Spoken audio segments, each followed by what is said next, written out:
But you know what? We're going from C to A because we're starting this thing off right. We have 4 days, so we brought in the best of the best to line this thing wall to wall. And we're going to start it right now. We haven't seen him in a long time. It has been too long.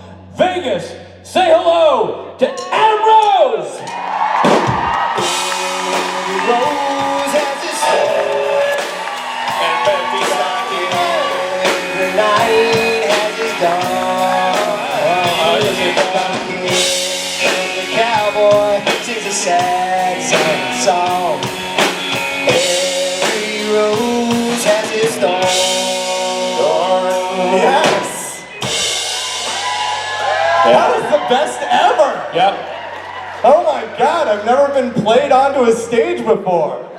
So Adam, we haven't seen you in forever. It's great to see you. It's been forever, yes. Great to see you guys. And I'm so impressed because he shows up backstage and we're like, oh my gosh, Adam, good to see you, great to catch up. Dude has his own signature pair of shoes on. Like, he's got his own rose as a part of his Converse.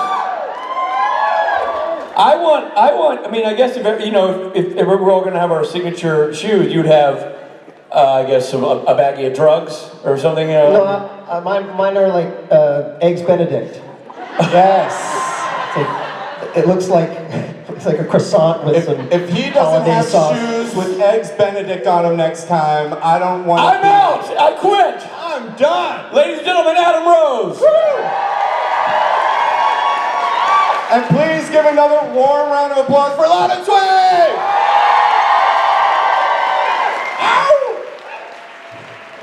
How is everybody doing? I wish I could see everybody. There we go. Okay, hey.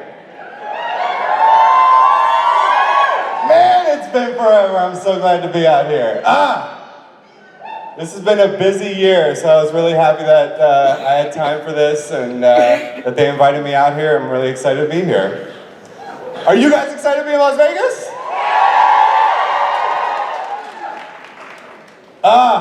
Okay. So, I think I'm supposed to answer some questions out here. So I will do that. I wish I could see anything. I can't see a thing. I see the tops of heads, that's it. I think are there questions anywhere lined up? I heard there would be. Maybe not, I don't know. There we go. See, now I can see all your beautiful faces, thank God. I'm gonna save my drum solo for later. Do that in a little bit. How's everybody doing? Are we, I know they were just talking about season 15 and the news that came out. Boo! But I am really excited to see how they wrap things up. I think given, the notice that we've gotten instead of it just being canceled out of nowhere is a good thing. That means they get to really give it some, a nice wrapping up, which I'm excited to see. Are we all staying here at Rio? All right, fantastic.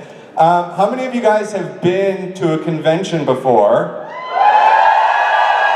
A lot of you. How many of you guys have never been to a convention before? Whoa! Oh my God, a lot of you. Hey newbies! We'll be friendly. Maybe.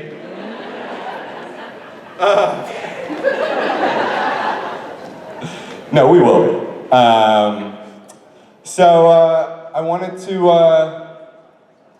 I wanted to answer some questions for you guys, if anybody has any. I see we've got one over here. Hi. Hi. What's your name? Gabrielle. Hi, Gabrielle. Nice to meet you. Nice to meet you. So my question is, what kind of fun adventures have Aaron and his Gollum had between the years they met the Winchesters, the different episodes? Well, the last time we saw them, they were in Germany at a dance club, so I feel like they're doing all right. They're kind of having a good time, it seems like. I guess, killing Nazi zombies is hard work, and you need to let off some steam. And what better way to do that than some, disco? I had, what were those, a neon necklace, kind of glow-in-the-dark thing. It was, it was fun. So yeah, I think we've been doing a lot of killing Nazi zombies, but we've also been having quite a bit of fun, enjoying ourselves. We know how to have fun, me and the Golem. Plus, with him around, Aaron can do whatever he wants. You know, I mean, no one's really gonna stop Aaron with an 8-foot man of clay behind him. So he gets into any club, which would normally be hard for someone like Aaron, because he doesn't dress the best. No, he was actually pretty stylish. Green cardigan. So yeah, I think they've been up to a ton of adventures, but I think we would all like to see what they're up to nowadays, right? Yeah, anybody? Thank you. Yeah, of course, thank you. Here, let's go over to this side. Hey. Hello. Hi. I was wondering, how did you like working with Jennifer Aniston and Gerard Butler in The Bounty Hunter? I love them. So Gerard, I think I should whisper. So that, oh, just in case, thank you. See, I'm the first one up here, so they're gonna work out all the kinks on me. So working with Jennifer Aniston was amazing. She's like one of the nicest people I've ever worked with, especially considering how gargantually, or I don't even know if that's a word, just incredibly famous she is. Worldwide movie star, TV star, but so down to earth, so cool. Gerard, or Jerry, as he insists people call him,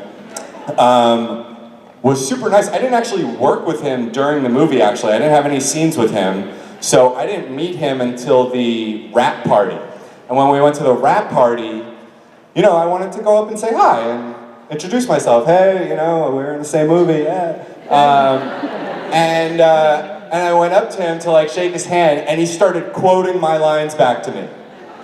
He was like, "You're so funny, mate," and he's got a Scottish accent. Don't please ignore my horrible Scottish accent.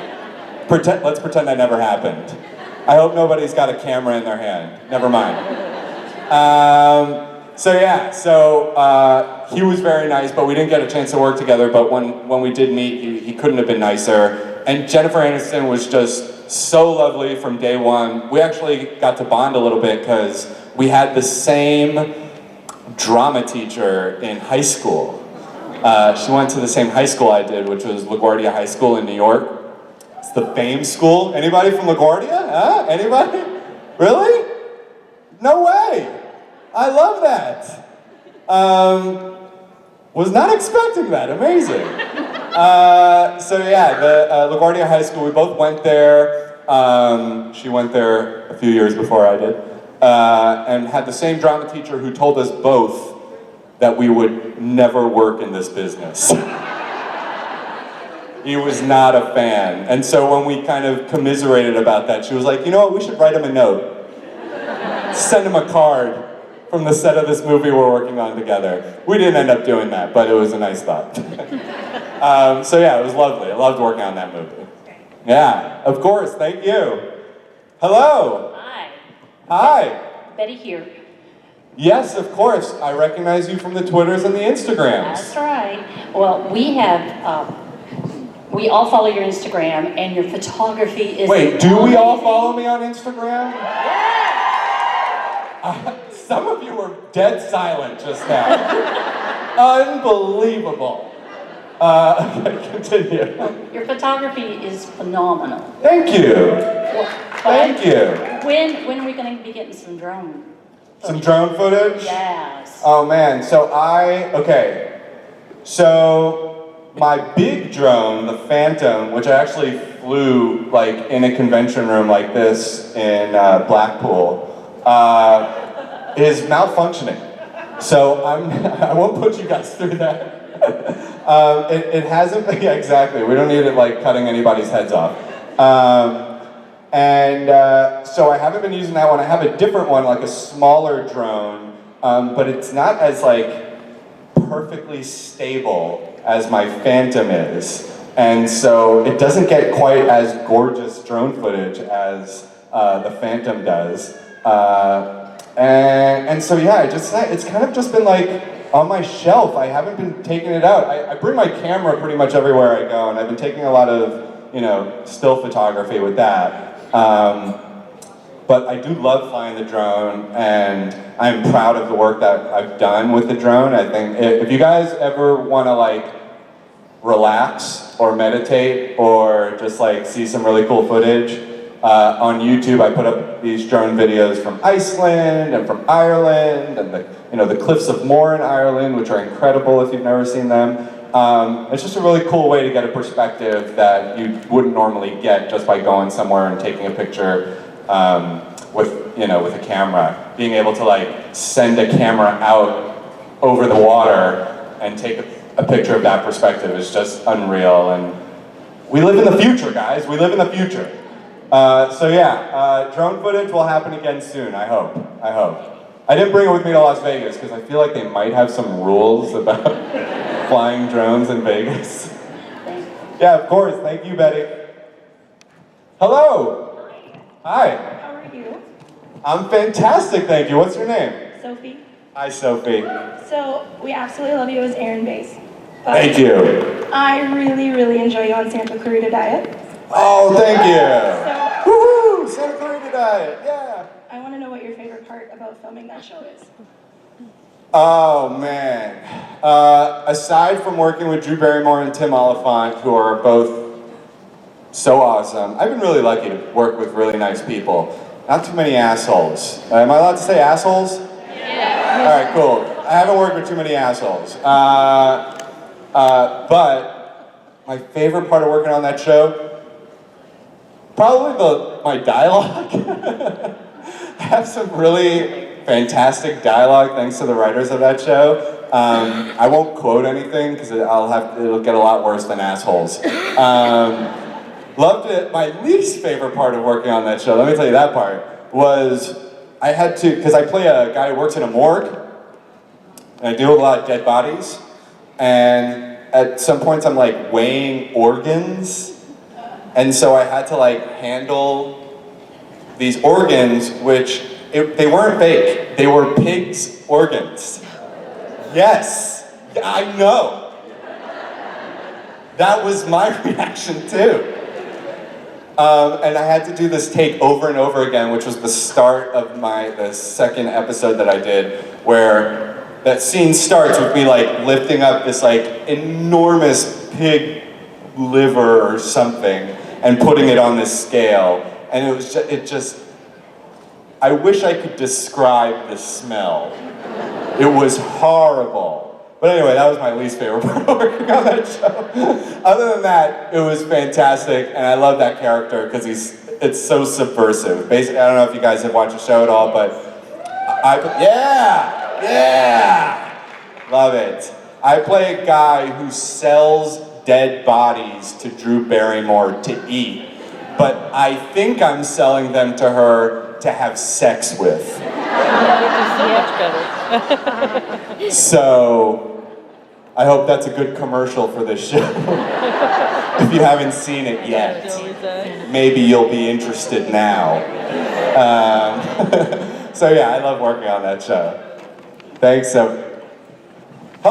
Hi, Adam. Hi. I was wondering, what was your favorite show and film to work on besides NCIS and Supernatural?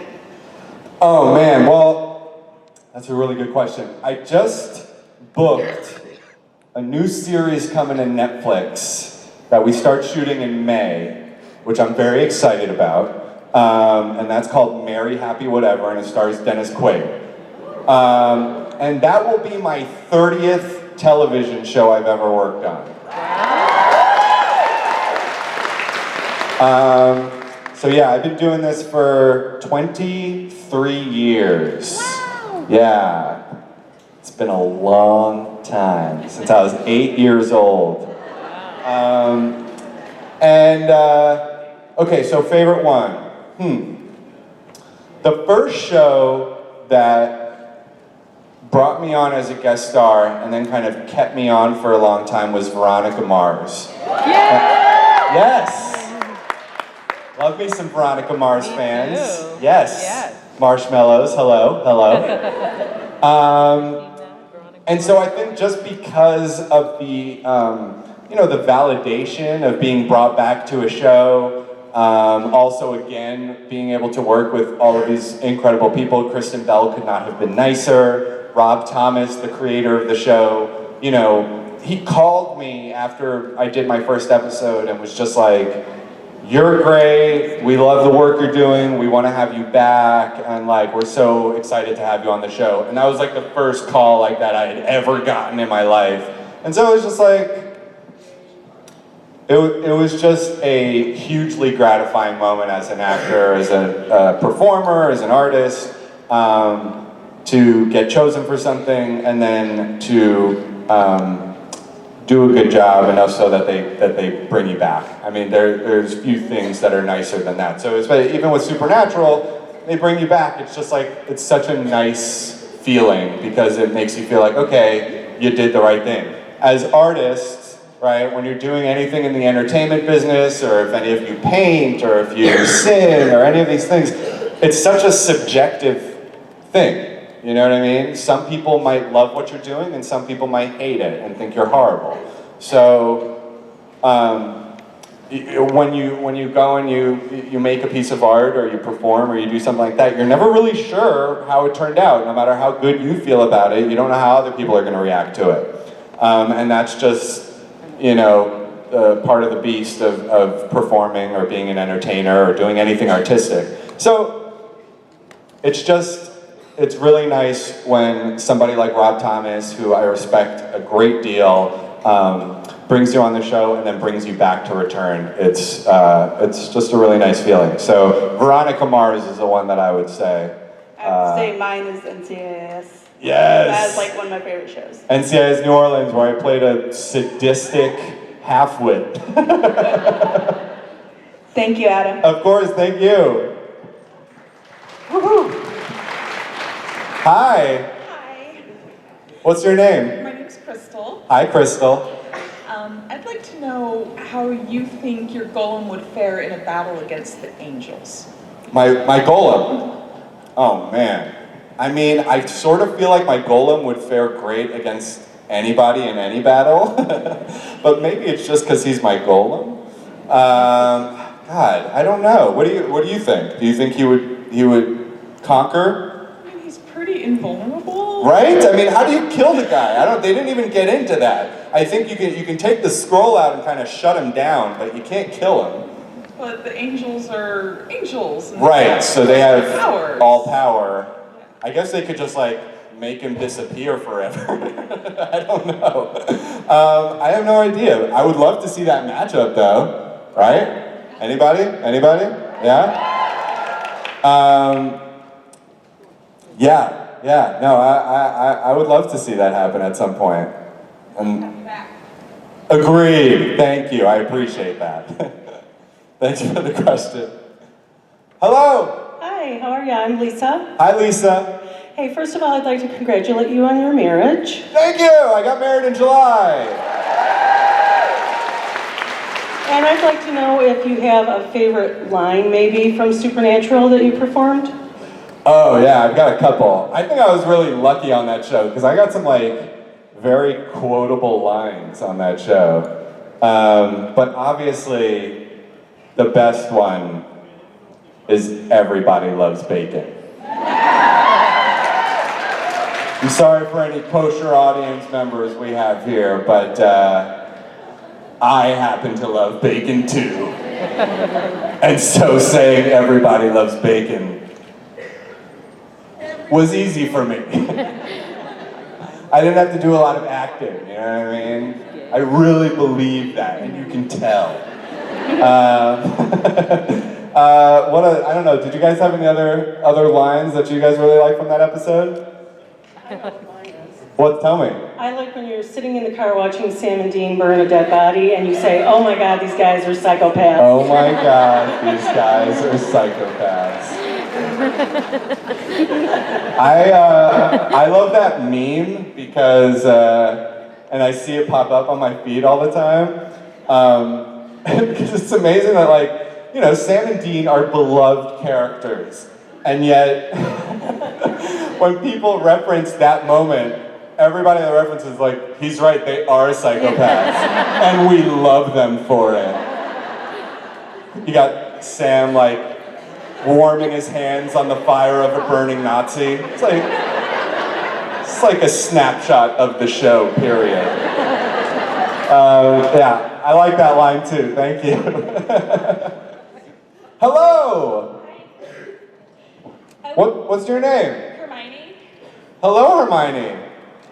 I was wondering what it was like filming iZombie. iZombie, one of my favorite experiences also because I got to work with Rob Thomas again, who created Veronica Mars. And again, this is another one of those like gratifying moments as an actor or an artist or an entertainer because that was one I didn't have to audition for. And Rob Thomas, because we had worked together, they kind of wrote that role for me, which was just so insane and cool of them. Favorite part was, God, there's this really like emotional part where I basically kill a dude.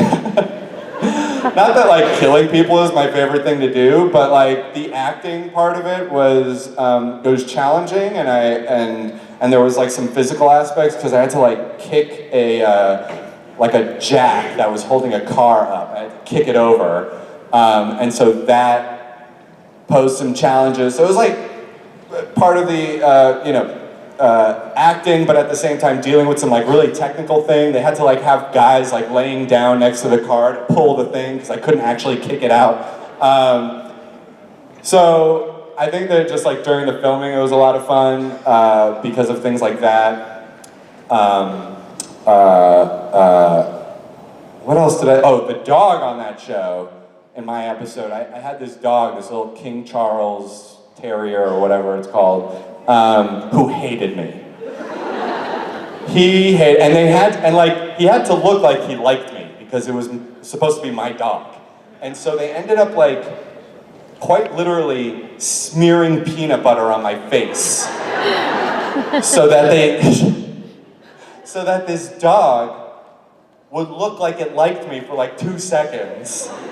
And even the peanut butter didn't work. That dog just hated me from day one for whatever reason. And I'm a dog person. Like, I love dogs. I have 2 dogs. So yeah, no, it was a blast though, regardless. Rose McIver is fantastic. She was also super welcoming. Just very, she's a charming person. I had an audition for something else while I was filming that, and she actually helped me put it on tape. And we had only known each other for like 2 days. And she read the other lines behind the camera. It was just so nice of her. She didn't have to do that at all. She's the star of this big show and she's helping me out. So, again, I've been very lucky to work with some amazing people. And that was no exception. Yeah. Thanks, Hermione. Thank you. I like your outfit. Yeah. Hello. Hi, I'm Sierra. Hi, Sarah. Sierra. Oh, Sierra. Hi, Sierra. I was wondering, how many pranks did Jensen and Jared pull on you, aside from Misha? Well, there was one main one that ended up on the gag reel, which I'm sure some of you have heard me talk about before. For all those newbies out there, here's what happened. So you guys might remember there's that scene in the first episode that I did where Jared and Jensen are talking about like getting rid of my golem. Like they're trying to like give him the boot. And I overhear them and I come through and I'm like, what'd you guys just say? Were you guys gonna include me on this decision? Like, it's my golem, I decide whether he stays or he goes. Intense scene, right? We're kind of squaring off with each other and Dean like gets in my face a little bit, or like gets in my face, he's more like up here. He's like up here and he's looking down at me like this and we gotta be really serious. And you know how they do coverage when we're shooting, right? They do like a nice wide master shot and then they punch in and do close-ups for the scene. And so they did their close-ups first and then they turned around on me and I'm ready to, be real serious and kind of tell them off like Aaron does, real badass like. And I'm looking at Jensen, and out of the corner of my eye, I see Jared pop up. And he's holding a piece of paper with a phallic object drawn on it. And he's just kind of making obscene gestures. Let me just say, he's making obscene gestures, okay? I'm not gonna go into it. And of course I started busting out laughing. And then, 13 takes later, I'm still laughing. And also, you're the new guy on set, so you don't want to take up a lot of time screwing up takes. Luckily, it was great fodder for the gag reel, so it worked out. So yeah, if you guys see season 8 gag reel, and you see me cracking up, that's what's happening. Jared's phallic object, obscene gestures, the whole thing. So yeah, that was probably the best prank. But luckily, also after that, Phil, who was directing the episode, and everybody was like, "Oh, that means they like you." I was like, "Oh, great! At least they like me. I'll take it. I screwed up 13 takes, but I'll take it." So yeah, that was the best prank ever. Thank you. Yeah, of course. Hello. Hello, What's your name? Sally. Hi, Sally. You said you've been in 30 TV shows. Have you auditioned for any that you didn't get, that you were really bummed about, that have become really... How much time do you guys have? 4 days. 4 days? All right. I might need a chair. Man, yeah, there were a bunch. I mean, here's one that I think about often, just because I love the movie so much, was The Social Network. I auditioned to play Mark Zuckerberg in The Social Network years ago.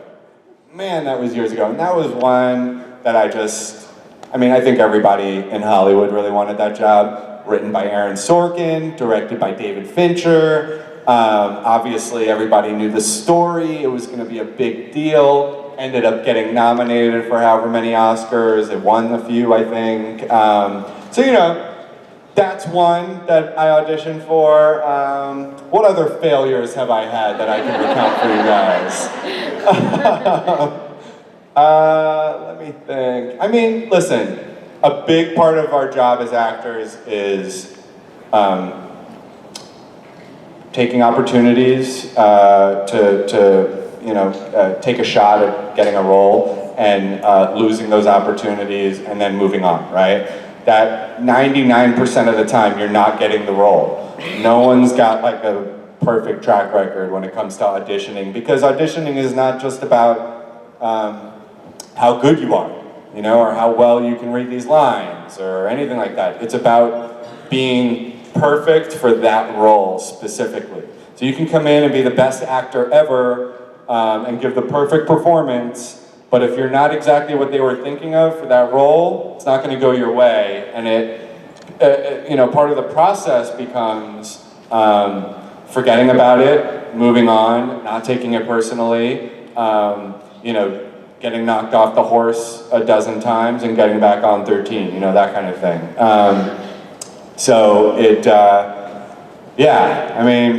It's just a big part of the business. You get totally used to it. You don't expect to book every job. There are always going to be ones that you really want and don't go your way. But it makes it all the more gratifying when something does go your way and you happen to be perfect for it. And it's sort of like that old adage that they say about luck, right?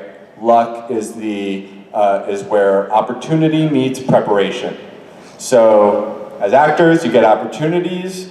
And you might not always be perfect for it, but the only thing that you have control over is how prepared you are, how much you work at becoming better at what you do, and that's all you can do. You can just be as good as you can, and then the rest is up to the gods. So yeah, I don't know. Did I answer your question? Yes. Okay, cool. Thank you. Hi. Hi, how are Wait, you can finish your text if you've got to. No, it's a question for you. Oh, okay. Are you kidding? I wouldn't ignore you. No way. So anyway, you know how the boys prank all the time? Yes, of course. So my question has to do with that and the whole relationship thing. Okay. So Dean says to Sam, told you I was being followed, he was my gay thing. So in relation to that, did they prank you and bug you the whole rest of the time you were filming over being his gay lover? No, you know, it's funny. I think that element of Dean and I's relationship on the show took on a life of its own after we shot the episode, right? So, and I was just talking about this in a meet and greet, like, I was not aware of the fandoms, fan fiction, and all of the, how do we say, like, supplemental stories that were being told in relation to Dean and Cass, and anyway. So, when I was shooting it, that part did not stick out to me. You know, to me, it just felt like Aaron was kind of a con artist, you know, and he's somebody that was willing to kind of, you know, flirt his way to get whatever information he wants. And I think because Jensen's such a great actor and he got all flustered in that bar scene when we first meet, I was not expecting the reaction that got. And I still, to this day, get tweets about that, and Instagrams about that, and people making videos of me and Dean, and it's like, I had no idea. So that was surprising to me, but also pretty funny to me. I don't even know if I'm answering your question. You're doing great. Yeah, okay. Thank you. Of course, thank you. Thank you. Hi, Adam. Annie. Hi, Annie, how are you? Yeah, great. How are you? I'm fantastic, thank you. Congrats on your marriage and love your photos. Yeah, thank you. So my question kind of goes with hers also. Yeah. My question was how many takes it took to do that bar scene when you said, I thought we had a moment. A little eye magic. The eye magic. A little eye magic, yeah. I don't remember it taking that many takes. Again, like, Jensen was so good when, I don't know if you guys remember, but there's this moment where, towards the end of that scene where he's like, all right, I'll, you know, see you later, citizen, or whatever, and he, like, bumps into a chair, and, that was, he did that so well, but that was, like, sort of a planned little moment of him bumping into a chair, and every single take, he just nailed it, because they're pros, and they know what they're doing, but, he was just so spot on when it came to playing that kind of awkwardity, if that's a word. Is that a word? Awkwardity? It is now. It is now. He was just so good at playing that. And again, like, when we were doing it, to me it just seemed like, yeah, I mean, when you're, you know, when you think some guy is, like, following you and then you find out, oh, he's, like, romantically interested in you, I could see that flustering anybody. And then, boy, the fans just took it and ran. Which has been fun and funny for me to see and read about and all that stuff. Thank you. Yeah, of course, thank you. Over here, hello. Hello. I was wondering, you described the scenes where they messed with you. Yeah. But I was kind of sorry, actually, in your last appearance that you didn't get to be in the same room with anybody. Me too. And I was wondering, was that a preferable way of working since nobody could mess with you? Or... Yes, I requested that I not be in the same room with anybody. Some people have. I only work alone. I'll talk to them on the phone, and that's it. Well, I mean, I assume you were in Vancouver, but We were in Vancouver, and they built this set on the street of Vancouver to make it look like Berlin. Which is pretty cool, actually. But yeah, one, I was thinking they could have done this anywhere. Like, we didn't have to be in Vancouver to do this. They could have built that set anywhere and done it, but, you know, that's where the production is. And then, yeah, I was a little like, why wouldn't they, you know, interact with, you know, in the same room? Also, where's the golem? Where is the golem? Is he in there dancing the whole time?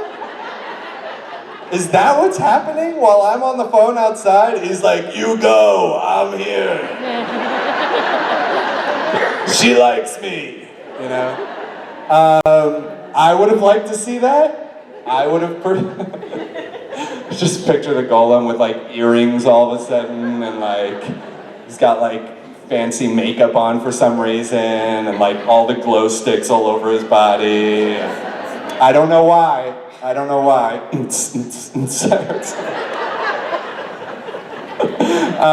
So yeah, I'm not sure, but who knows? We'll see what happens in season 15. We were glad to have you back, and we could use more. Thank you, I appreciate that, thank you. Hi.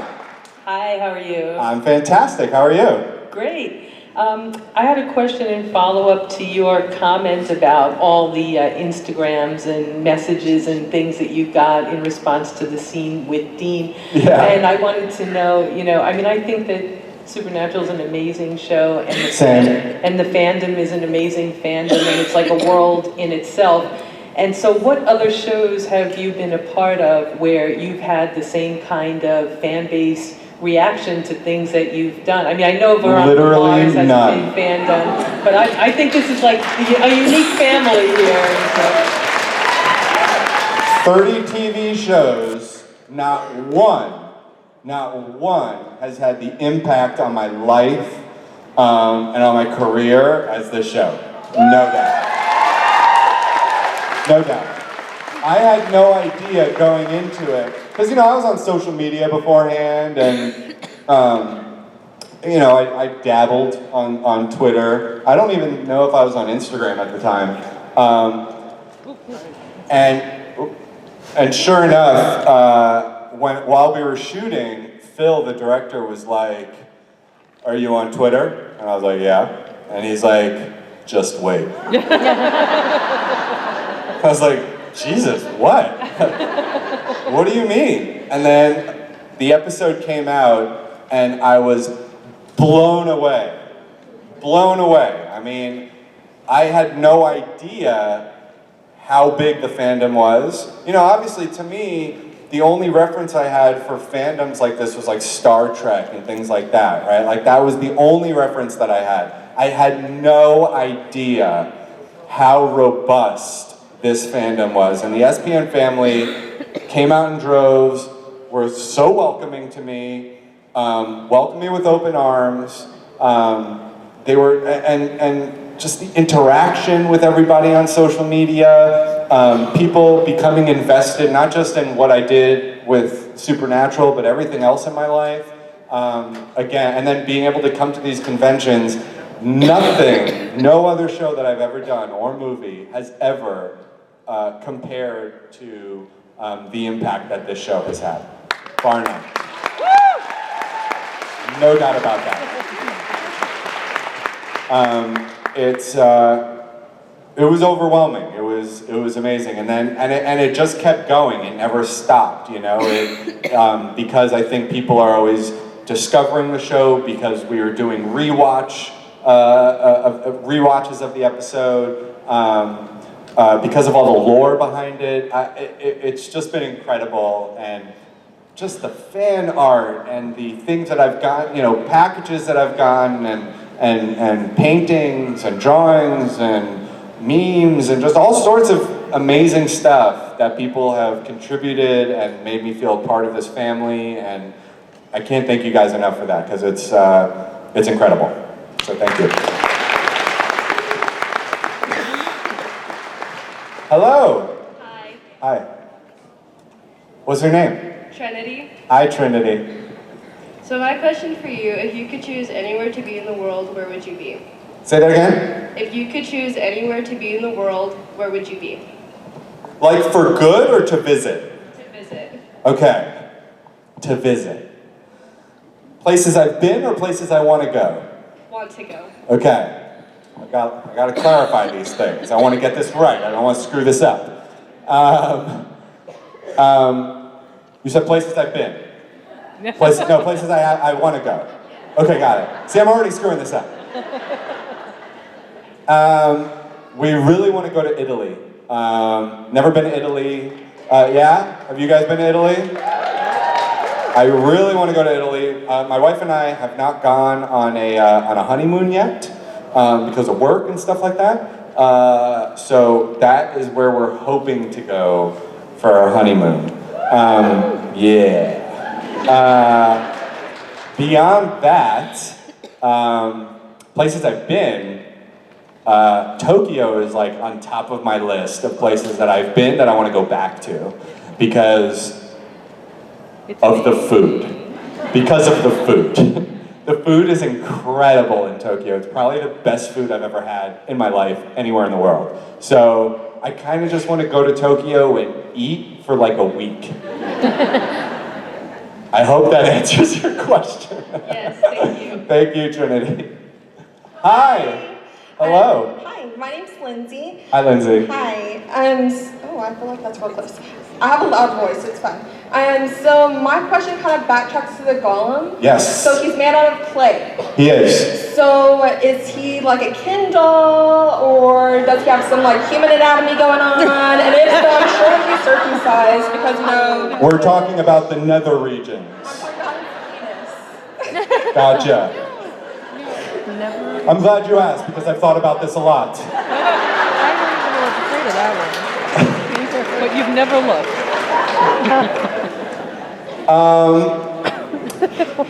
Let's think about this together, shall we? Have you caught him in the shower? What's the best way to answer this so that I don't get in trouble? I think,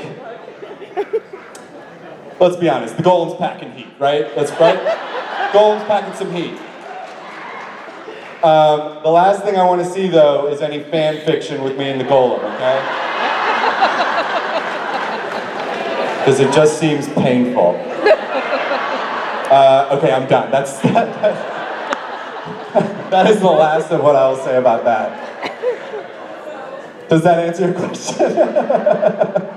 So I'm a nurse, so let's go with circumcised and normal according to his size and gender. There is no normal. There is no normal. But yeah, let's go with that. Thank you. Oh, the subjects we cover here, guys. Did you know anatomy would be part of the lecture? Did you know? Yeah. Hi. Hello. What's the first thing you would do if you woke up and you were Aaron in the supernatural universe? Like in real life? Yeah, like you were in supernatural, like what would you do? Oh, man. Probably eat. I'd probably be hungry. Bacon, naturally. What would I do? I would, honestly, like when you got a golem, you can go anywhere. And so I would just go to Italy, not pay for anything, because the golem would just take it and give it to me. And he doesn't eat, so more for me, you know. I don't think he eats, right? Does he eat? No, probably not. And what else? I don't know, what do you guys think? What would Aaron do, or what would I do if I just woke up as Aaron? Check out, what's that?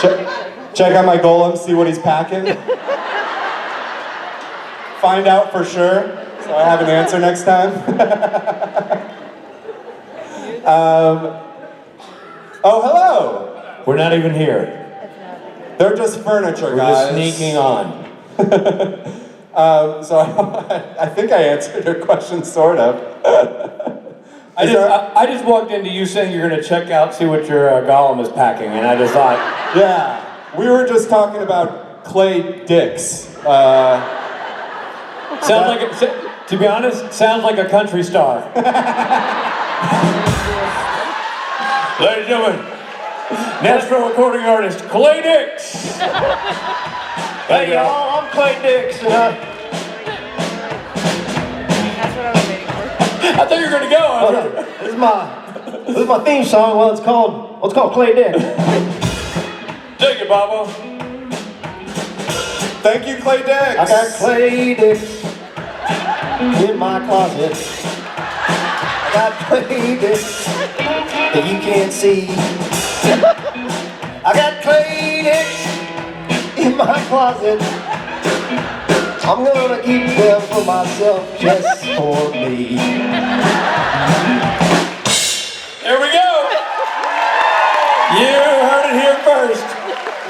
The Adam Rose and Rob Benedict collaboration. Thank you guys so much. Ladies and gentlemen, Adam Rose. Vegas has a store. Adam Rose has a store and it's like Night has its dawn. Inside the cowboy sings a sad, sad song. Every rose has its thorn. I feel like next time we have Adam to a convention, his theme song should be Adam Rose has clay dicks. I mean, because... Yeah, we missed it. We missed that chance. No, not next time. Next time. Next town. Okay. It's gonna be here. The confusing thing about that for me is I did not hear the Clay Dicks part, so I had no idea what I was singing or what that meant. I've never seen you more confident about having them in your closet, though. I know. Holy mackerel. And then I'm gonna keep them just for me. You're like, and I got good job with the Clay Dicks bit. You're like, that was a bit? I was just describing my closet. I just happen to have Is that kind of like an array. Is that kind of like clay pigeons? It's like Russian dolls. Oh. And all of them are you. Because he's Dick. Wow. How quickly they turn. Well, they turn because that's real creepy, man. Is it?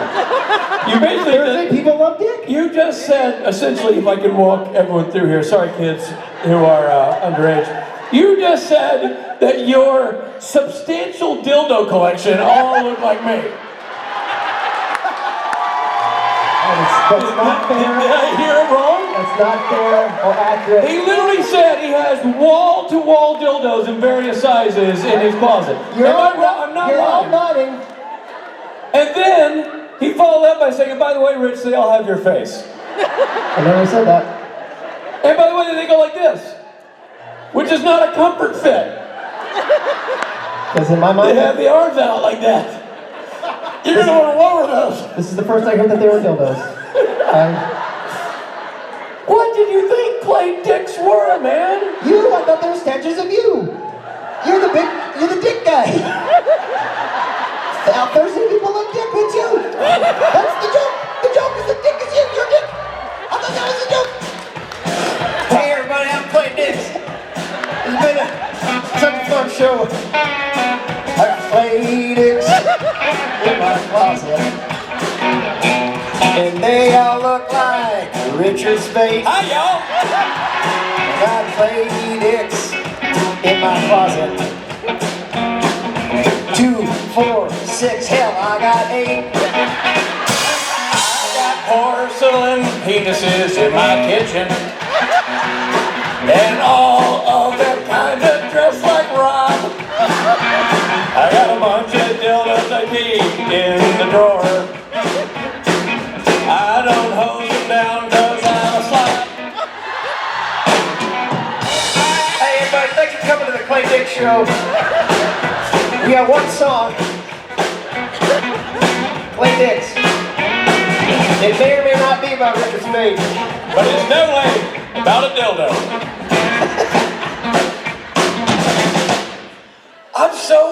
This is so awful. And it's just Thursday morning. And the thing that's terrible is